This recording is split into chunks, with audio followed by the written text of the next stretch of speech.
संक्षिप्त शिव पुराण में श्री पुराण पुरुषोत्तमाय नमः, श्री गणेशाय नमः। शिव शिव महापुराण विद्येश्वर संहिता। प्रयाग में सूर्य से मुनियों का तुरंत पाप नाश करने वाले साधन के विषय में प्रश्न,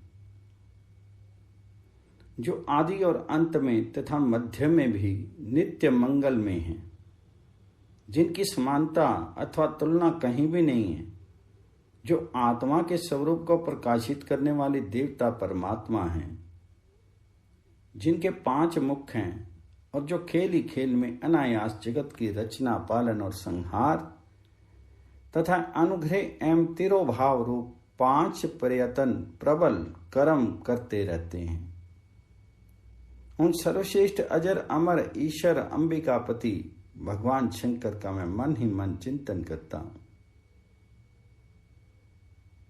व्यास जी कहते हैं कि जो धर्म का महान क्षेत्र है और जहां गंगा जमुना का संगम हुआ है, उस परम पुण्य में प्रयाग में जो ब्रह्मलोक का मार्ग है, सत्य व्रत में तत्पर रहने वाले महातेजस्वी महाभाग महात्मा मुनियों ने एक विशाल ज्ञान यज्ञ का आयोजन किया।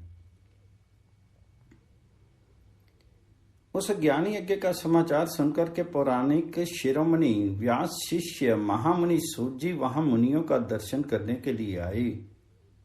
सूर्य को आते देख करके वे सब मुनि उस समय हर्ष से खिल उठे और अत्यंत प्रसन्न चित्त से उन्होंने उनका विधिवत स्वागत सत्कार किया। तत्पश्चात उन प्रसन्न महात्माओं ने उनकी विधिवत स्तुति करके विनय पूर्वक हाथ जोड़ करके उनसे इस प्रकार कहा, सर्वज्ञ विद्वान रोमहर्षण जी, आपका भाग्य बड़ा भारी है। इसी से आपने व्यास जी के मुख से अपनी प्रसन्नता के लिए ही संपूर्ण पुराण विद्या प्राप्त की। इसलिए आप आश्चर्य स्वरूप कथाओं के भंडार हैं। ठीक उसी तरह जैसे रत्नाकर समुद्र बड़े बड़े सारभूत रत्नों का आगार है। तीनों लोकों में भूत, वर्तमान और भविष्य तथा और भी जो कोई वस्तु है वे आपसे अज्ञात नहीं है। आप हमारे सौभाग्य से इस यज्ञ का दर्शन करने के लिए यहाँ पधार गए हैं और इसी आज से हमारा कुछ कल्याण करने वाले हैं, क्योंकि आपका आगमन निरर्थक नहीं हो सकता।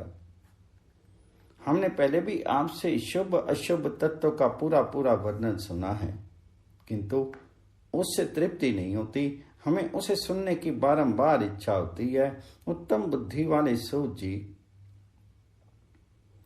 इससे हमें एक ही बात सुननी है। यदि आपका अनुग्रह हो तो गोपनीय होने पर भी आप उसे विषय का वर्णन करें, और घोर कलयुग आने पर मनुष्य पुण्य कर्म से दूर रहेंगे, दुराचार में फंस जाएंगे और सब के सब सत्य भाषण से मुंह फेर लेंगे, दूसरों की निंदा में तत्पर होंगे, प्राय धन को हड़प लेने की इच्छा करेंगे, उनका मन प्राय स्त्रियों में आसक्त होगा तथा वे दूसरे प्राणियों की हिंसा किया करेंगे, अपने शरीर को ही आत्मा समझेंगे, मूढ़ नास्तिक और पशु बुद्धि रखने वाले होंगे, माता पिता से द्वेष रखेंगे, ब्राह्मण लोभ रूपी ग्रह के ग्रस बन जाएंगे, वेद बेच करके जीविका चलाएंगे, धन का उपार्जन करने के लिए ही विद्या का अभ्यास करेंगे और मद से मोहित रहेंगे, अपनी जाति के कर्म छोड़ देंगे, प्रायः दूसरों को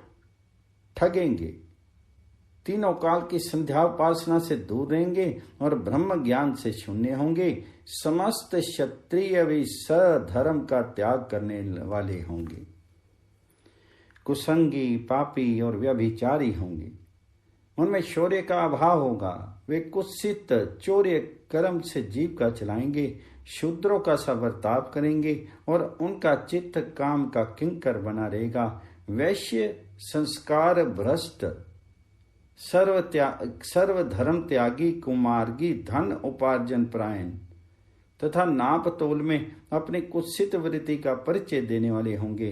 इसी तरह शूद्र ब्राह्मणों के आचार में तत्पर होंगे, उनकी आकृति उज्जवल होगी, अर्थात वे अपना कर्म धर्म छोड़ करके उज्जवल वेशभूषा से भूषित होकर के व्यर्थ घूमेंगे। वे स्वभावतः ही अपने धर्म का त्याग करने वाले होंगे, उनके विचार धर्म के प्रतिकूल होंगे, वे कुटिल और द्विज निंदक होंगे।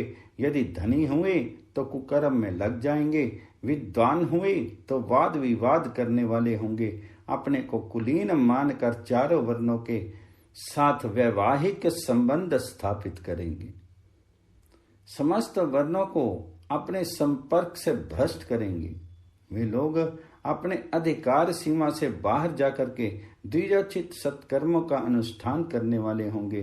कलयुग की स्त्रियां प्रायः सदाचार से भ्रष्ट और पति का अपमान करने वाली होंगी, सास ससुर से द्रोह करेंगी, किसी से भय नहीं मानेंगी, मलिन भोजन करेंगी, कुत्सित हाव भाव में तत्पर होंगी, उनका शील स्वभाव बहुत बुरा होगा और वे अपने पति की सेवा से सदा ही विमुख रहेंगी। सूत जी, इस तरह जिनकी बुद्धि नष्ट हो गई है,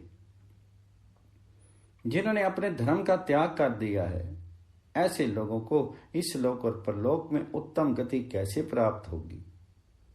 इसी चिंता से हमारा मन सदा व्याकुल रहता है। परोपकार के समान दूसरा कोई धर्म नहीं।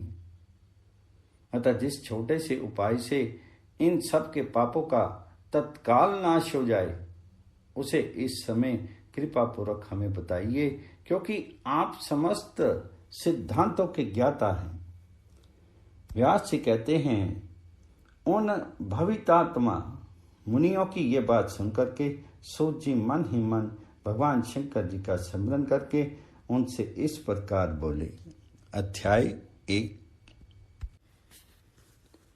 शिव पुराण का परिचय। सूत जी कहते हैं, साधु महात्माओं, आपने बहुत अच्छी बात पूछी है। आपका ये प्रश्न तीनों लोगों का हित करने वाला है। मैं गुरुदेव व्यास जी का स्मरण करके आप लोगों के स्नेहवश इस विषय का वर्णन करूंगा। आप आदर पूर्वक सुने।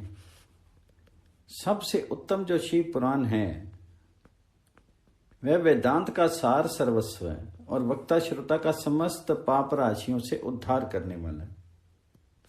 इतना ही नहीं, वह परलोक में परमार्थ वस्तु को देने वाला है, कली की कलमश राशि का विनाश करने वाला है। उसे भगवान शिव के उत्तम यश का वर्णन है। ब्राह्मणों, धर्म अर्थ काम और मोक्ष, इन चारों पुरुषार्थों को देने वाला ये पुराण सदा ही अपने प्रभाव की दृष्टि से वृद्धि या विस्तार को प्राप्त हो रहा है। विप्रवरों, उस सर्वोत्तम शिव पुराण के अध्ययन मात्र से वे कलयुग के पाप आसक्त जीव श्रेष्ठतम गति को प्राप्त हो जाएंगे। कलयुग के महान उत्पात तभी तक जगत में निर्भय होकर के विचरेंगे जब तक यहां शिव पुराण का उदय नहीं होगा। इसे वेद के तुल्य माना गया है। इस वेद कल्प पुराण का सबसे पहले भगवान शिव ने ही प्रणयन किया था। विद्येश्वर संहिता, रुद्र संहिता, विनायक संहिता, उमा संहिता, मात्र संहिता, एकादश रुद्रीय संहिता, कैलाश संहिता, शतरुद्रे संहिता, कोटि रुद्र संहिता, सहस्त्र कोटि रुद्र संहिता, वायवीय संहिता तथा धर्म संहिता, इस प्रकार इस पुराण के 12 भेद या खंड हैं। ये 12 संहिताएं अत्यंत पुण्य में मानी गई हैं। ब्राह्मणों, अब मैं उनके श्लोकों की संख्या बता रहा हूं, आप लोग वह सब आदर पूर्वक सुने। विद्येश्वर संहिता में 10,000 श्लोक हैं। रुद्र संहिता, विनायक संहिता, उप संहिता और मात्र संहिता, इनमें से प्रत्येक में 8-8 हजार श्लोक हैं। ब्राह्मणों, एकादश रुद्री संहिता में 13,000, कैलाश संहिता में 6,000, शतरुद्रीय संहिता में 3,000, कोटि रुद्र संहिताएं 9,000, सहस्त्र कोटि रुद्र संहिता में 11,000, वायवीय संहिता में 4000 तथा धर्म संहिता में 12000 श्लोक हैं। इस प्रकार मूल शिव पुराण की श्लोक संख्या 1,00,000 है, परंतु व्यास जी ने उसे 24,000 श्लोकों में संक्षिप्त कर दिया है। पुराणों की क्रम संख्या के विचार से इस शिव पुराण का स्थान चौथा है। इसमें 7 संहिताएं हैं। पूर्व काल में भगवान शिव ने श्लोक संख्या की दृष्टि से 100 करोड़ श्लोकों का एक ही पुराण ग्रंथ ग्रथित किया था। सृष्टि के आदि में निर्मित ये पुराण साहित्य अत्यंत विस्तृत था। फिर द्वापर आदि युगों में द्वैपायन, व्यास आदि महर्षियों ने जब पुराण का 18 भागों में विभाजन कर दिया, उस समय संपूर्ण पुराणों का संक्षिप्त स्वरूप केवल 4,00,000 श्लोकों का ही रह गया। उस समय उन्होंने शिव पुराण का 24,000 श्लोकों में प्रतिपादन किया। यही इसके श्लोकों की संख्या है। यह वेद तुल्य पुराण 7 संहिताओं में बटा हुआ है। इसकी पहली संहिता का नाम विद्वेश्वर संहिता है, दूसरी रुद्र संहिता समझनी चाहिए, तीसरी का नाम शतरुद्र संहिता है, चौथी का कोटि रुद्र संहिता है, पांचवी का उमा संहिता है, छठी का कैलाश संहिता और सातवीं का नाम वायवीय संहिता है। इस प्रकार ये 7 संहिताएं मानी गई हैं।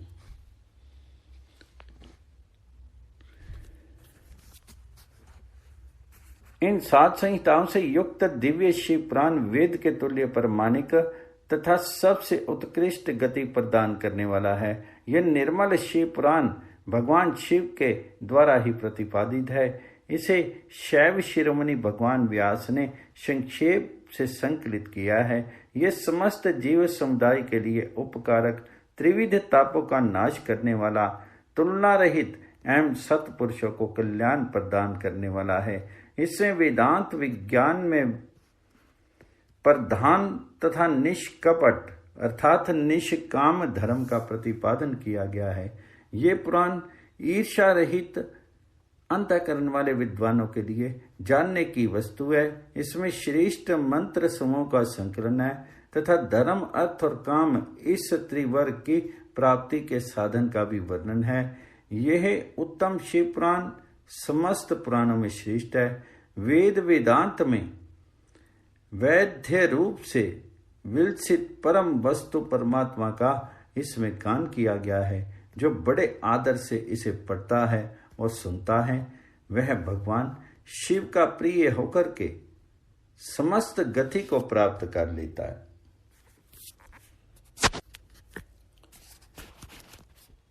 साध्य साधन आदि का विचार तथा श्रवण, कीर्तन और मनन, इन 3 साधनों की श्रेष्ठता का प्रतिपादन।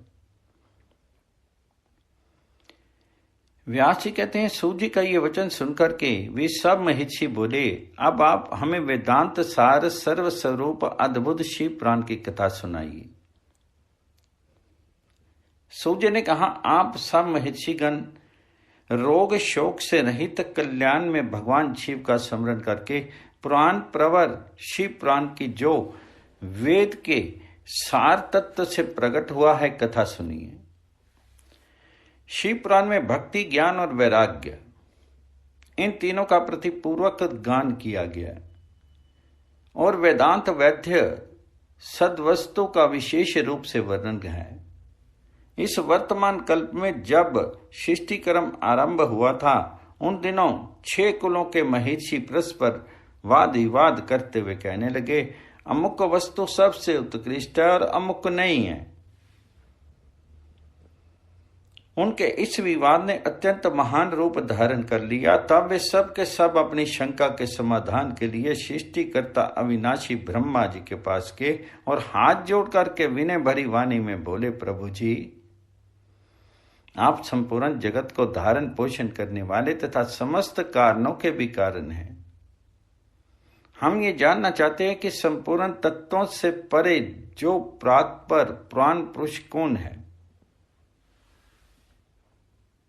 ब्रह्मा जी ने कहा, जहां से मन सहित वाणी उन्हें न पा करके लौट आती है तथा जिनसे ब्रह्मा, विष्णु, रुद्र और इंद्र आदि से युक्त ये संपूर्ण जगत समस्त भूतों एवं इंद्रियों के साथ पहले प्रकट हुआ है, वे ही ये देव महादेव सर्वज्ञ एवं संपूर्ण जगत के स्वामी।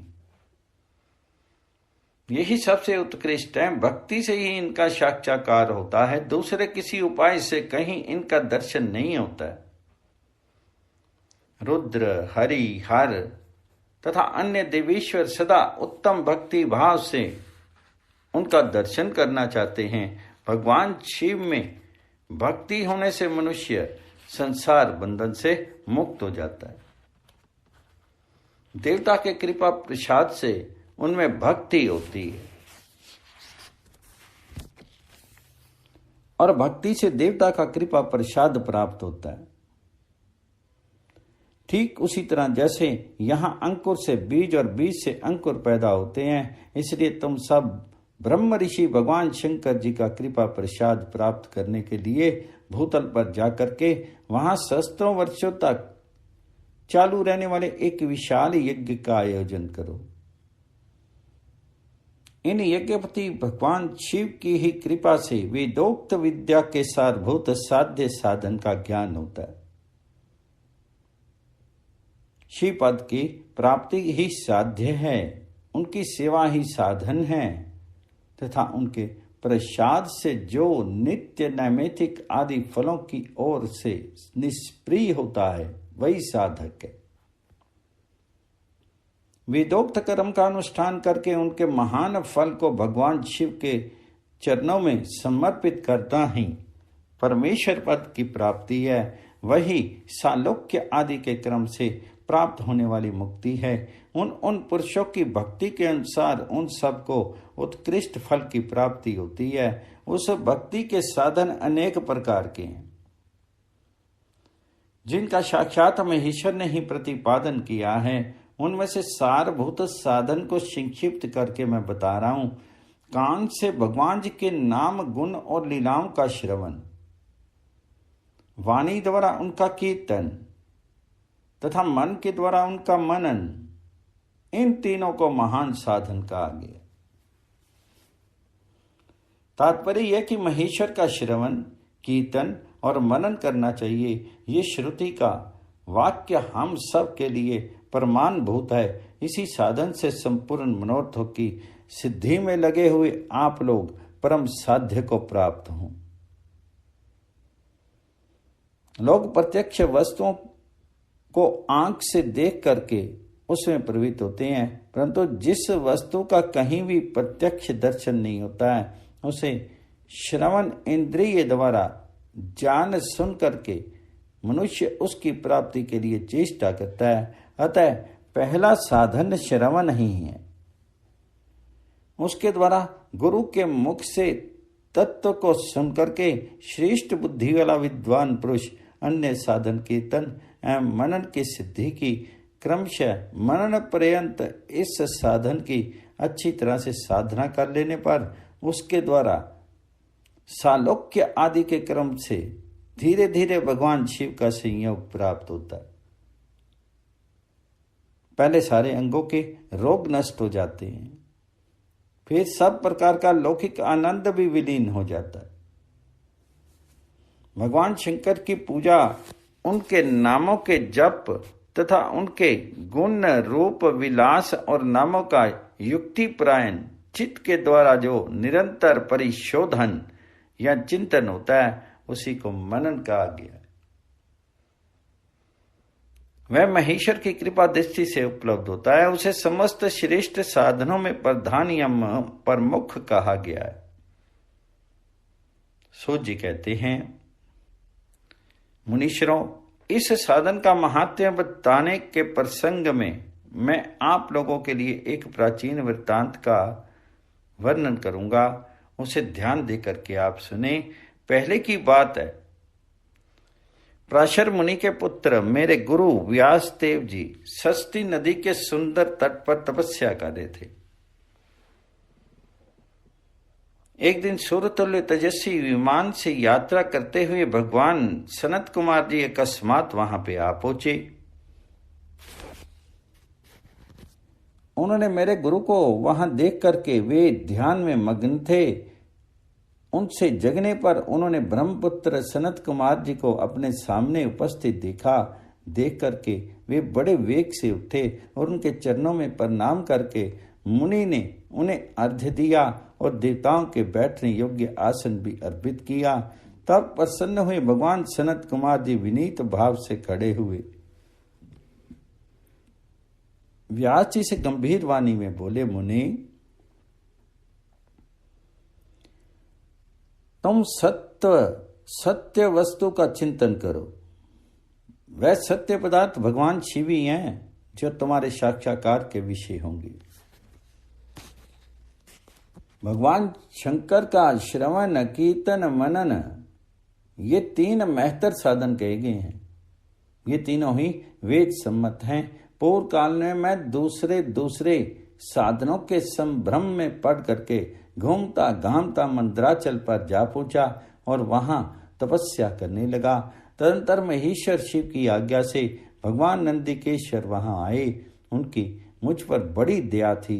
वे सब के सब साक्षी तथा शिव गुणों के स्वामी भगवान नंदिकेश्वर मुझे स्नेहपूर्वक मुक्ति का उत्तम साधन बताते हुए बोले, भगवान शंकर जी का श्रवण कीर्तन और मनन ये तीनों साधन वेद सम्मत है और मुनि के साक्षात कारण है, मुक्ति के साक्षात कारण है। ये बात स्वयं भगवान शिव ने मुझसे कही है। अतः ब्राह्मण तुम श्रवण आदि तीनों साधनों का ही अनुष्ठान करो। व्यास जी से बारंबार ऐसा कहकर के अनुगामियों सहित ब्रह्मपुत्र सनत कुमार परम सुंदर ब्रह्म धाम को चले गए। इस प्रकार पूर्व काल के इस उत्तम वृत्तांत का मैंने संक्षेप से वर्णन किया है। ऋषि बोले, सूत जी, श्रवण आदि 3 साधनों को आपने मुक्ति का उपाय बताया है, किंतु जो श्रवण आदि तीनों साधनों में असमर्थ हो वह मनुष्य किस उपाय का अवलंबन करके मुक्त हो सकता है? किस साधनभूत कर्म के द्वारा बिना यत्न के ही मोक्ष मिल सकता है? अध्याय 3 और 4। भगवान शिव के लिंग एवं साकार विग्रह की पूजा के रहस्य तथा महत्व का वर्णन। सूर्य कहते हैं, शौनक जी, जो श्रवण कीर्तन और मनन इन तीनों साधनों के अनुष्ठान में समर्थ नहीं हो वे भगवान शंकर के लिंग एवं मूर्ति की स्थापना करके नित्य उसकी पूजा करे तो संसार सागर से पार हो सकता है। वंचना अथवा छल न करते हुए अपनी शक्ति के अनुसार धन राशि ले जाए और उसे शिवलिंग अथवा शिव मूर्ति की सेवा के लिए अर्पित कर दे। साथ ही निरंतर उस लिंग एवं मूर्ति की पूजा भी करे। उसके लिए भक्ति भाव से मंडप, गोपुर, तीर्थ, मठ एवं क्षेत्र की स्थापना करे तथा उत्सव रचावे।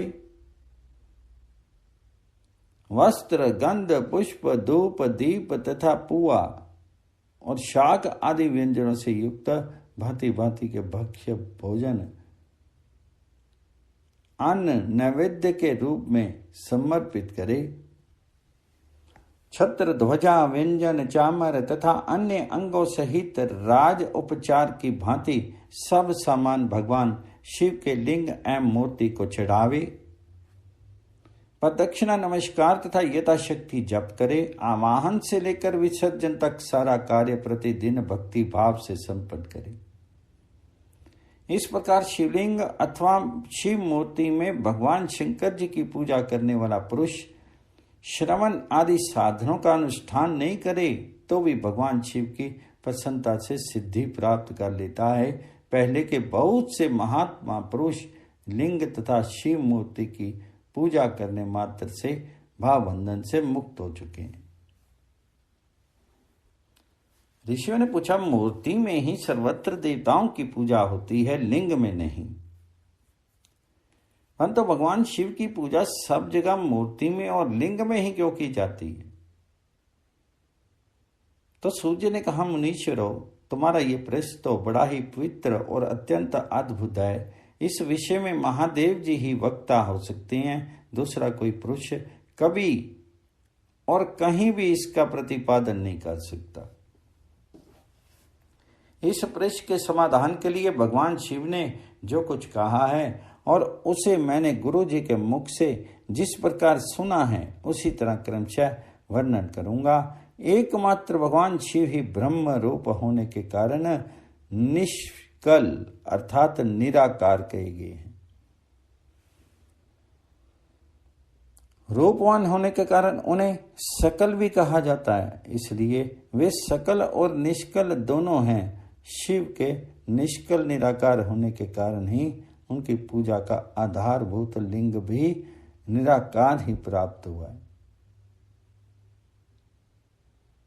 अर्थात शिवलिंग शिव के निराकार स्वरूप का प्रतीक है।